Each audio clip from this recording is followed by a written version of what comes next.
to success. Rohini College of Engineering and Technology near Anjagramam Junction, Kanyakumari Main Road, Palkulam.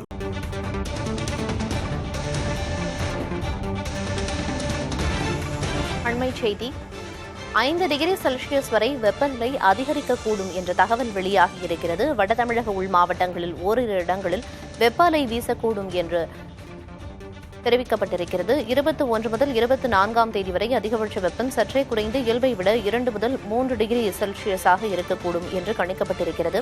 அடுத்த 24 மணி நேரத்தில் அதிகபட்ச வெப்பநிலை அதிகரிக்கக்கூடும் என்ற தகவல் வெளியாகியிருக்கிறது. இந்த தகவலை சென்னை மண்டல வானிலை ஆய்வு மையம் வெளியிட்டிருக்கிறது. அதனை அண்மை செய்தியாக பார்த்து வருகிறோம். தமிழக உள் மாவட்டங்களின் சமவெளி பகுதிகளில் அதிகபட்ச வெப்பநிலை அநேக இடங்களில் பொதுவாக இயல்பை விட 3 முதல் 4 டிகிரி செல்சியஸ் மிக அதிகமாக இருந்தது. தமிழக கடலோர பகுதிகளில் இயல்பை விட அதிகமாகவும், புதுவை மற்றும் காரைக்கால் பகுதிகளில் இயல்பை ஒட்டியும் இருந்தது என்று குறிப்பிட்டு இந்த தகவலை வெளியிட்டிருக்கின்றனர். அதனை அண்மை செய்தியாக பார்த்து வருகிறோம். அடுத்த 24 மணி நேரத்தில் அதிகபட்ச வெப்பநிலை 3 முதல் 5 டிகிரி செல்சியஸ் வரை அதிகரிக்கக்கூடும் என்றும், வட தமிழக உள் மாவட்டங்களில் ஓரிரு இடங்களில் வெப்ப அலை வீசக்கூடும் என்றும் சென்னை மண்டல வானிலை ஆய்வு மையம் அறிவித்திருக்கிறது.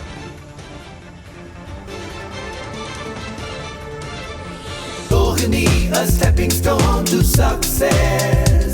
Rohini College of Engineering and Technology near Anjagramam Junction, Kanyakumari Main Road, Palkulam.